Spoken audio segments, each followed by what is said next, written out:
guys, how are ya? I hope everybody's doing well. It's Friday, so I mean that's a positive thing, right?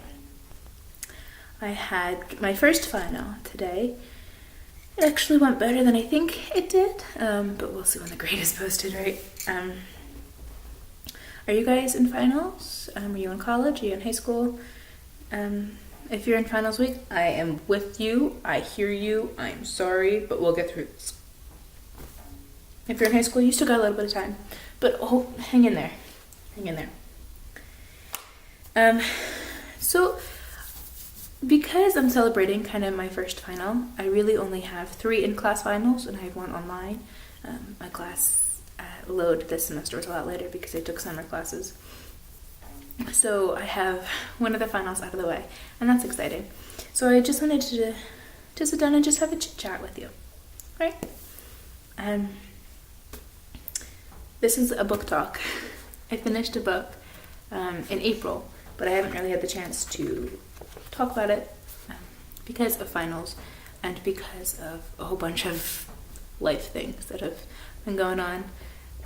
One of which is I'm starting a new job next week and I'm resigning from my other one. I'm getting ready to transfer to another college to finish my degree. I have a couple of vacations coming up, so life is a little right now, but there's nothing that a good book can't at least calm for the moment, right? So I have my cup of tea. Really quick. This is my favorite mug that I have. It's from Prague. I was in Europe, it'll be 5 years now, with a group that took musicians from a particular part of the country.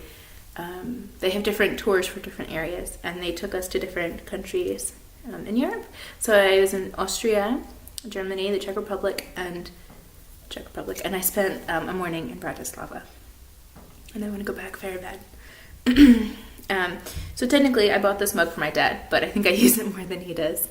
The tea that I'm drinking is an organic loose leaf tea. I don't like typical teas like Earl Grey or English breakfast. I don't like tea itself, but I like tea. This particular company is called Tiesta tea. And this particular one that I'm drinking is the green version. And it smells really earthy. I don't like really flowery sweet teas. I like citrus and cinnamon teas. I like earthy teas. I have a couple of versions of the Tiesta tea that's one is Energizer. This might be immunity to help my immune system. One is an Energizer, which I think is blueberry, and another one is Slenderizer, which is it's a red variety. So I have my tea. There's a little bit of honey and sugar in it. Sometimes I'll put almond milk in it, but I'm going to try something a little different and not do that. And I have a snack because it's been a long day and I have not been eating a real meal anytime. I've just been snacking. And I have a subscription box that brings me treats from around the world, and these are plantain chips from Peru. I will be getting another box shortly, and when I do, I'm thinking about doing an opening video for you guys and trying stuff on camera. So if you hear sounds, that's just me eating or enjoying snacks. Like I said, it's been a long day. I was up for work at 5:20 this morning. I did that yesterday too. That is one aspect I'm not going to miss. Although the sunrise yesterday was really pretty. It made me think of The Lion King. Today it was just rained. So that's part of why I have the fire on, because it's chilly in the house and it's warm and there's nothing like a good fire and a book and some tea. Okay, so enough with my rambling. Shall we talk about the book?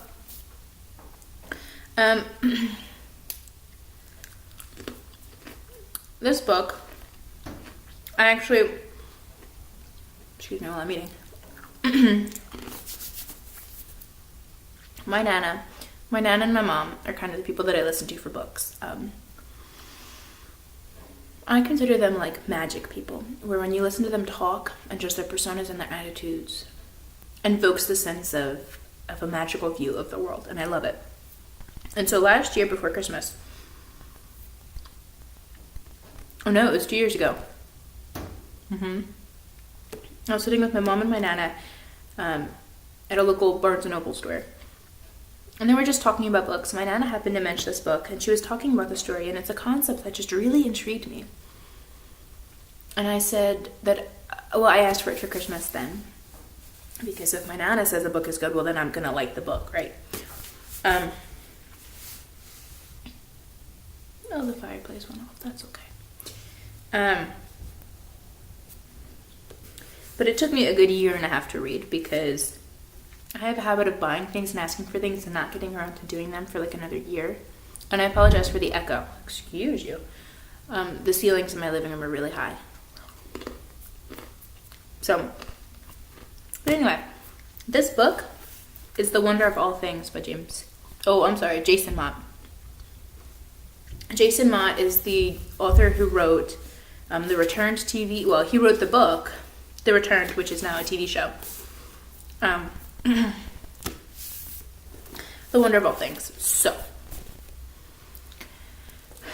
this is not, the writing is, okay.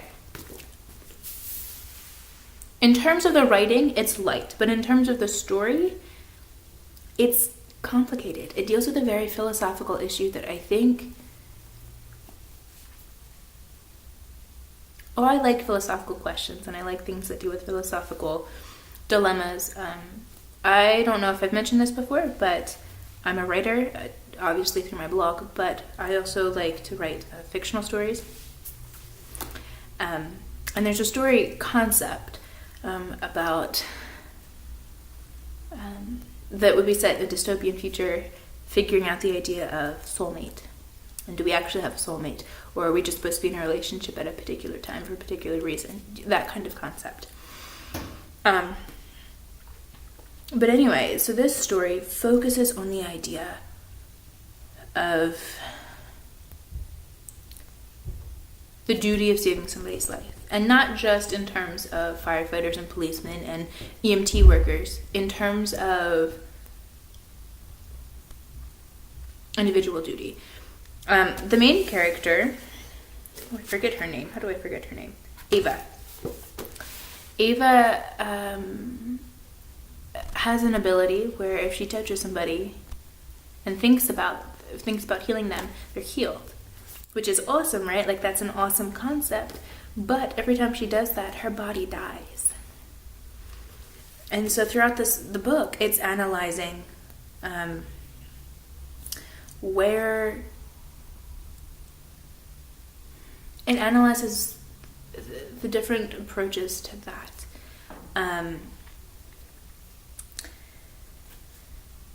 She originally heals her best friend and passes out from that.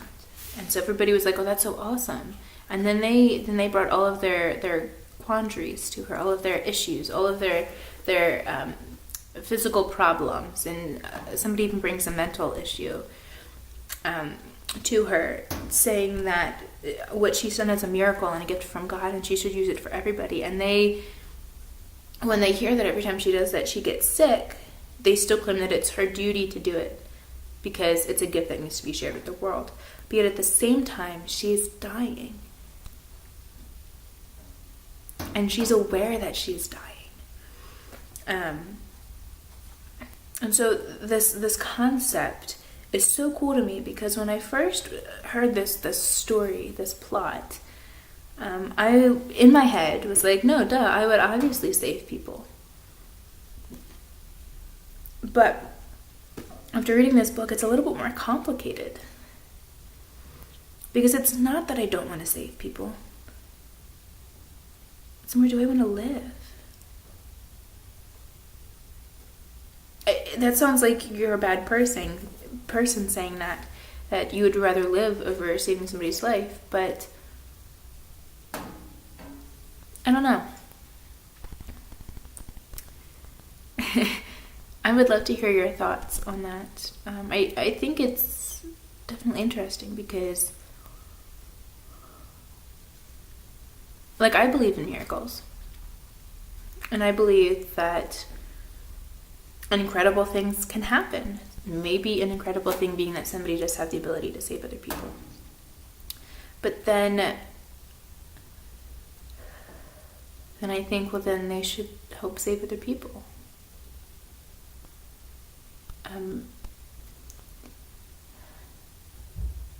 And so then, but then the interesting thing to this story is, and I don't want to give it away, but there's a situation in Ava's life where prior to her discovering her gift, something drastic happens in their family, something horrible.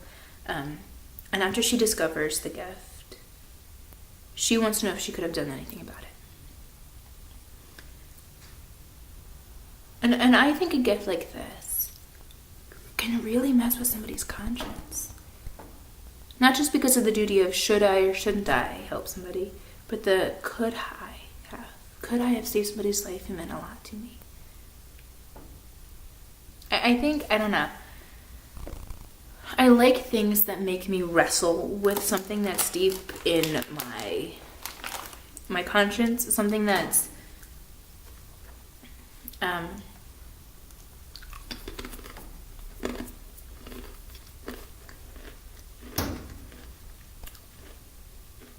don't know. I like things that make you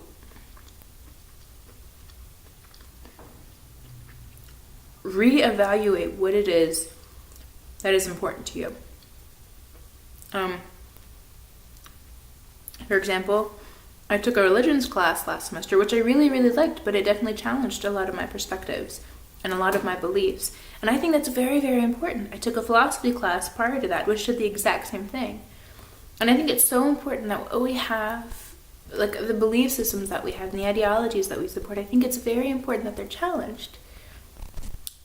Because I firmly believe that our beliefs and our faith and our ideologies are not meant to be stagnant our whole life. And so this concept of the book, I think that falls in the same category, because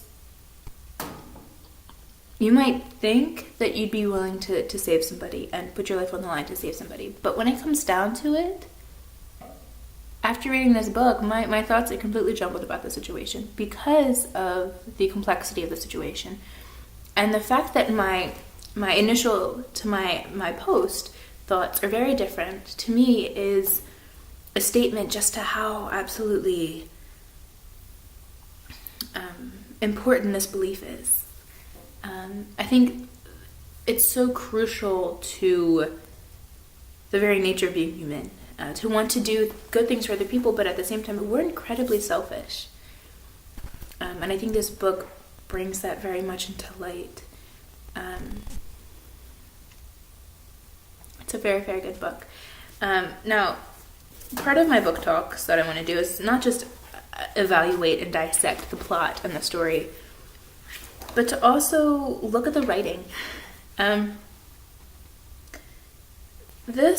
writing of this book, I think, is set in North Carolina. So there's a wilderness kind of country kind of style to the writing, and it reminds me a lot of Walk to Moons by Sharon Creech. That was my favorite book growing up, I think in middle school. Elementary school. It was my favorite.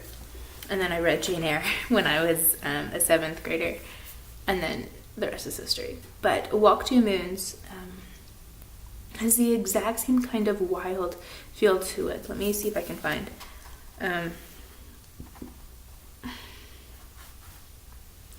a good section to explain.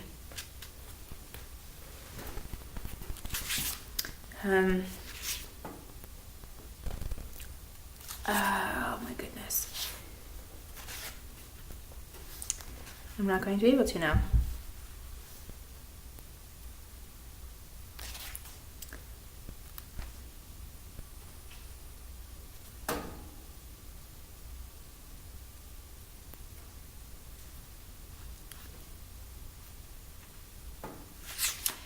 I'm not going to be able to find it quickly enough.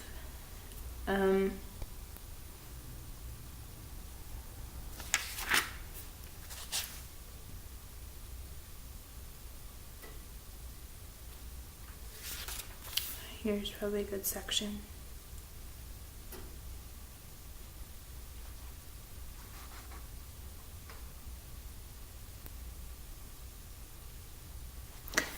Okay, so here's a good one. I'm only going to read about 2 paragraphs just so you get a really good understanding of the writing and kind of grasp of what I'm trying to say about this magical wilderness kind of thing. The autumn came on quickly and without warning. The town of Stone Temple awoke one Thursday morning to find the trees ablaze with gold and red leaves and the temperature hovering above freezing. Ava saw it as a splendid thing. She'd never much cared for the summertime. There was a quietness that came with the autumn and the winter that could not be found in any other time of the year. So when the temperatures fell and the leaves changed and the migratory birds stuck to the air, she went to school each day with a smile upon her face and a spring in her step. The autumn also brought with it the county fair. She was only 6 and she had never been to the fair, but she'd heard enough about it that she knew it would be a magical and breathtaking event. And when her father told her that the entire family would attend the fair that weekend, it was all the girl could do to sleep at night. She tossed and turned in her bed, and when she closed her eyes, there were lights from Ferris wheels shining and the sound of men in elaborate hats standing atop boxes yelling for her to take a chance, test your luck, win it all. And she saw strange and mysterious animals in her mind. She saw a lion with a snake for a tail, and she saw a monkey that wore a suit and sat on a table sipping tea like a person. And there was the scent of food, sweet and salty and chocolatey. It was like a song given substance and placed upon her tongue. So I don't know if that's a good enough passage,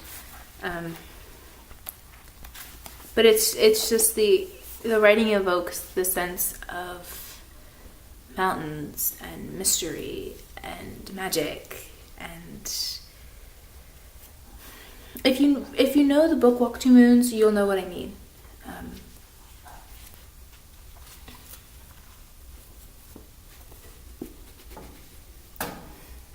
This is a very good book. It was one of those books that after I finished, I was in a mushy state. Do you know what I mean? Like after you read a really good book and your heart and your mind just feel kind of mushy and just jumbled together. It's like your mind can't stop thinking about the characters and your heart has fallen in love with them. The ending hurts. That's what I'll tell you. I won't tell you anything else. You can take it however you want it to. You can think that I'm providing spoilers. You could think that I'm being as obscure as I want to or as I should be, but the ending hurts. It's like if you watch Broadchurch. That show hurts, but I'm not going to tell you why. So the ending hurts, but I'm not going to tell you why. I definitely recommend that you read it. I think more books need to be written like this. Books that are very close to the soul, that examine a very real part of the human condition, I guess, or the human experience. Things that really examine the inner workings of the heart. And I also think books like this are important because it brings up questions that should be pondered. And it examines humanity on both a broad and a very, very specific perspective. It feels a lot like sociology in a sense, and it also feels a lot like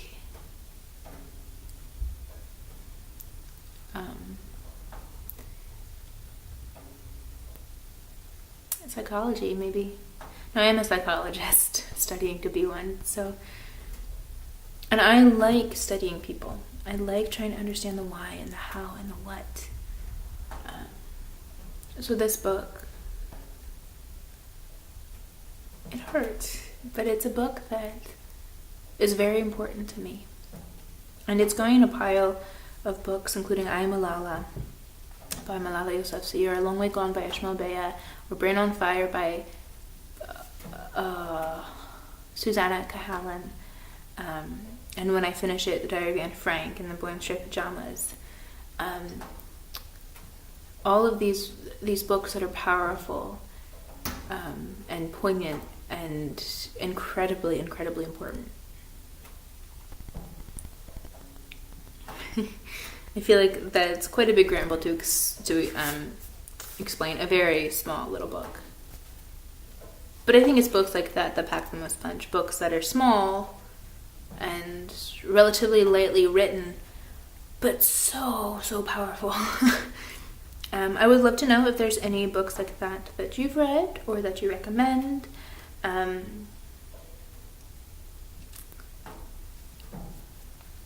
Books are important, particularly physical books. I've always been a physical book kind of person, personally.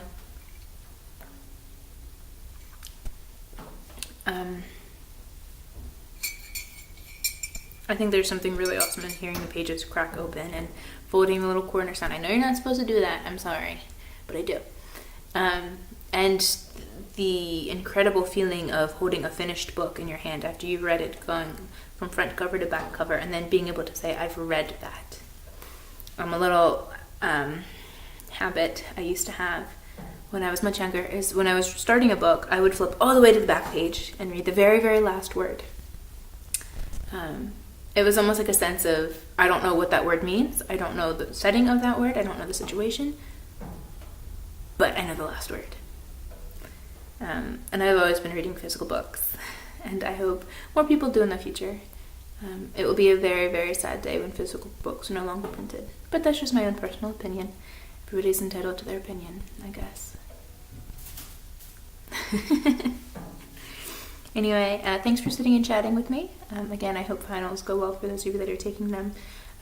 I plan on having a couple more videos coming out in the next couple of days, in the next couple of weeks. I should let you know, though, as I have said previously, this channel is not strictly ASMR. I know that that's what this beginning couple of weeks have been, and that's because that's the easiest for me to do right now. I don't have a very good editing software, and I'm not at the point where I can pay for one. Given that I'm paying for college. So ASMR videos I can shoot in one go. I can put them together on YouTube and post it. The other stuff that I am looking to do will require a software, and so I'm going to be holding out for that for a little bit. A lot of this will be talking and referencing my blog for other information and things like that. But I do want to make you aware that not that I will be making political videos, but I will be making factual videos, such as college tuition and facts in regards to college tuition. I will be also making a series of videos, probably, about fascism. Again, not for or against, just about. That is a series that I plan on doing with my blog, and because this channel is linked to my blog, I feel it's important that what I do there is also reciprocated here to a degree. So be aware of that. Again, I'm not doing this. This channel is not to become some mega big thing. It's a creative outlet for me. And so if nobody watches my videos, I mean, fine. It's given me an opportunity to express my creativity in other ways. And if people do, that's just an added awesome thing. Right? Same with my blog. I don't write with the intention of being a top name blog. I write with the intention of writing. So I just wanted to put that little disclaimer out there. And I have thought about splitting my channel into two, an ASMR and a regular. However, I feel like Graveyard Girl, or like Trisha Paytas, or like some of the other channels, a full channel of the creator's thoughts and different interests and different series gives you a really, really good understanding of who that person is. And so for the time being, I don't plan on splitting my channel into an ASMR and another one. So I guess pick and choose what you want to watch. Everything that is posted is me. It's not me trying to be somebody else. So I guess pick which avenue or which extension of me you like and go with it. Because either way, you're still... No. Anyway, that's a long enough ramble that's totally different from the book. If you've read the book, please let me know. I would love to hear your thoughts. If you haven't, I would love to know if you're interested in reading it. Have you seen his show, The Returned? Is it good? I think that's on... Is it on Sci-Fi? Maybe it's on ABC. Sorry for those of you that aren't in the United States. But But I'd love to know if you've seen it. It looked really good, and I'd be interested on your thoughts. So thanks for hanging out, and I'll see you later. Bye.